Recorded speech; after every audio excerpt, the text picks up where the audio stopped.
जय Hind fest lovers. Afghanistan सदियों से ग्रेट पावर्स के बीच एक मेजर जियोपॉलिटिकल राइवलरी का चेस बोर्ड बना रहा है। अफगानिस्तान अपनी जियोपॉलिटिकल रेलेवेंस के कारण कर्स्ड है क्योंकि यह सेंट्रल और साउथ एशिया के बीच एक लिंक के रूप में कार्य करता है, जिसने इसे मेजर एम्पायर्स के बीच ग्रेट गेम के क्रॉसरोड्स पर खींच लिया है, जिसके परिणाम स्वरूप अफगानिस्तान हमेशा एनार्की के परपेचुअल स्टेट में रहा है। कोल्ड वॉर के दौरान अफगानिस्तान पर सोवियत इन्वेजन के साथ अफगानिस्तान प्रॉक्सी वॉर्स का होस्ट बन गया था। सोवियत अमेरिका राइवलरी ने पाकिस्तान के लिए अफगानिस्तान में शोषण और गेंस का मार्ग पेव किया था। एक तरह से पाकिस्तान ने नेटिव अफगान्स की कीमत पर अपनी स्ट्रैटेजिक एम्बिशंस को आगे बढ़ाते हुए एक पैरासाइट के रूप में काम किया था। ऐसे ही एक एम्बिशन पाकिस्तान की स्ट्रैटेजिक डेप्थ का डॉक्ट्राइन थी, जिसका एम अपने नेशनल इंटरेस्ट के लिए अफगान इंस्टेबिलिटी का फायदा उठाना था। और आज पाकिस्तान के एस्टेब्लिशमेंट के मनूवर को ब्रैग करने वाली चाल एक घातक भूल साबित होती है। और आज का हमारा टॉपिक भी इसी पर होने वाला है। इसको आगे बढ़ाते हुए हम पाकिस्तान के अफगान ऑब्सेशन के बारे में बात करते हैं। पाकिस्तान की स्ट्रेटेजिक डेप्थ का डॉक्ट्रिन जनरल मिर्जा असलम बेग के दिमाग की उपज थी, जिन्होंने प्रधानमंत्री बेनजीर भुट्टो के अंदर सेना प्रमुख के रूप में कार्य किया था। यह डॉक्ट्रिन भारत द्वारा किसी भी आक्रामक हमले की स्थिति में पाकिस्तान की जियोग्राफिक इनसिक्योरिटी से उपजा है। अपनी स्थापना के बाद से पाकिस्तान अपने ईस्टर्न बॉर्डर्स पर भारत से किसी भी बड़े पैमाने पर इन्वेजन की निरंतर डर में रहता है। यह डर इसकी नैरो जियोग्राफिक विड्थ से उत्पन्न होता है। यह डर 1965 के वॉर के दौरान और भी बढ़ गया था, जब कश्मीर में पाकिस्तानी आक्रमण के जवाब में भारतीय सेना ने अपनी वेस्टर्न बॉर्डर्स खोल दी और लाहौर तक पहुंच गए। इस सीमा को न्यूट्रलाइज करने के लिए पाकिस्तान की एस्टैब्लिशमेंट स्ट्रैटेजिक डेप्थ की डॉक्ट्रिन के साथ आई। डॉक्ट्रिन का एम अफगान क्षेत्र को एक स्ट्रैटेजिक रैलिंग पॉइंट के रूप में उपयोग करना है, जहां वे एक सफल भारतीय हमले की स्थिति में पीछे हट सके और जवाबी हमले के लिए फिर से समूह बना सके।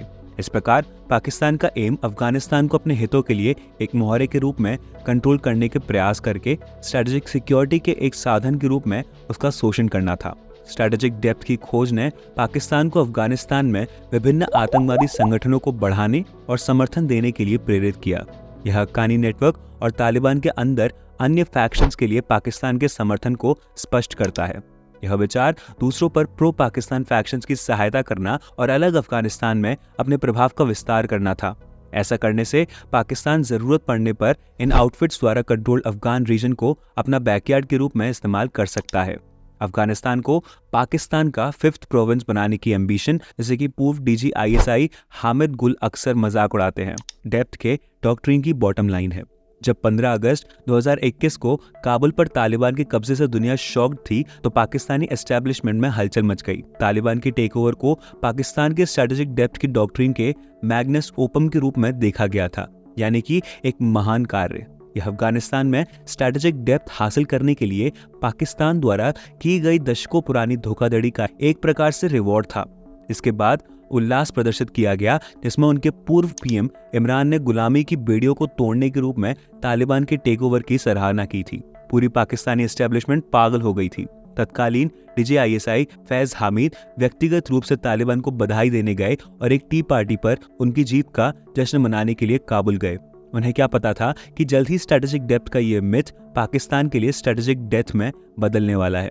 तालिबान के कब्जे के बाद पाकिस्तान ने जो टारगेट हासिल करने का सपना देखा था, जैसे कि border settlement, internal security etcetera, वो जल्द ही आगे बताए गए तरीकों से बर्बाद हो गए थे। ड्यूरेंट लाइन, जो वास्तविक रूप से पाकिस्तान अफगानिस्तान बॉर्डर बनाती है, दोनों देशों के बीच लंबे समय से चला आ रहा सबसे बड़ा मुद्दा है। यह पाकिस्तान के लिए सबसे बड़ी इनसिक्योरिटी भी है, क्योंकि यह पश्तून नेशनलिज्म की एक लार्जर नोशन से उपजा है। इसकी स्थापना के बाद से किसी भी अफगान रूलर ने ड्यूरेंट लाइन को पाकिस्तान अफगानिस्तान बॉर्डर के रूप में स्वीकार नहीं किया है। अफगानों के अनुसार ड्यूरेंट लाइन अंग्रेजों द्वारा उन पर जबरदस्ती थोपी गई थी। यह सीमा के दोनों ओर रहने वाले पश्तूनों को अलग करता है। तालिबान के नेतृत्व में पाकिस्तान को सीमा विवाद सुलझने और समझौते होने की उम्मीद थी। दुर्भाग्य से तालिबान पाकिस्तान की अपेक्षा से अधिक पश्तून निकला। पाकिस्तान द्वारा तालिबान के टेकओवर का जश्न मनाने का एक प्राइमरी रीजन अपनी वेस्टर्न बॉर्डर्स को हमेशा के लिए सिक्योर करने की आशा थी। पाकिस्तान के लिए आश्चर्य की बात यह रही कि तालिबान के कब्जे ने बॉर्डर डिस्प्यूट को और अधिक तेजी से फिर से भड़का दिया। पावर में आने के बाद से तालिबान ने ड्यूरेंट लाइन के पार लोगों की फ्री मूवमेंट के अधिकार पर जोर दिया है। तालिबान के अनुसार पाकिस्तान के नॉर्थ वेस्ट फ्रंटियर प्रोविंस से लेकर इस्लामाबाद के मार्गला हिल्स तक का पूरा रीजन अफगानिस्तान का है। इसके परिणाम स्वरूप तालिबान और पाकिस्तान के बीच सीमा पर क्लैशेस की एक सीरीज भी हुई है, जिसमें कई लोग हताहत हुए हैं। टेक ओवर के बाद तालिबान ने पाकिस्तानी सेना को अफगानिस्तान के साथ अपनी 2300 किलोमीटर की सीमा पर फेंसिंग लगाने से रिस्ट्रिक्ट कर दिया था। यह क्लैशेस धीरे धीरे वाइडर कॉन्फ्लिक्ट में बदल गई, जिससे पूरी बॉर्डर गर्म हो गई। ऐसे ही एक फियर्स क्लैश चमन स्पिन बोल्डक रीजन में हुई, जो एक important cross border trade point है। तालिबान फोर्सेस ने डूरेंट लाइन के पार बॉर्डर फेंस को गिराना शुरू कर दिया। बॉर्डर क्रॉसिंग, कैजुअल्टीज और डिप्लोमेटिक ऑल्टरकेशंस अब आम बात हो गई हैं। 3 साल बाद पाकिस्तान ने खुद को अफगानिस्तान और भारत के बीच 2 हॉस्टाइल बॉर्डर्स के बीच में फंसा हुआ पाया है। तहरीक तालिबान पाकिस्तान (TTP) पाकिस्तान के एक तालिबान ऑफशूट तालिबान की टेक ओवर के बाद से रिवाइटलाइज्ड हो गई है। टेक ओवर से पहले पाकिस्तान सेना द्वारा 2 काउंटर टेररिज्म ऑपरेशंस ज़र्ब-ए-अज़ब और रद-उल-फसाद के बाद TTP पाकिस्तान में कम हो गया था और इसके परिणाम स्वरूप कई TTP लड़ाके मारे गए थे और कुछ गिरफ्तार कर लिए गए थे और कई अफगानिस्तान भाग गए थे। तालिबान की टेक ओवर ने TTP को फिर से इग्नाइट किया है और इसके मनोबल के साथ साथ लॉजिस्टिक्स को भी बढ़ाया है। दूसरी ओर पाकिस्तान एक ऐसे भ्रम में रहा था जहां अफगान तालिबान पाकिस्तान में TTP के संचालन पर रोक लगाने में पाकिस्तान की सहायता करेगा। हालांकि पाकिस्तान का भ्रम जल्द ही खत्म हो गया।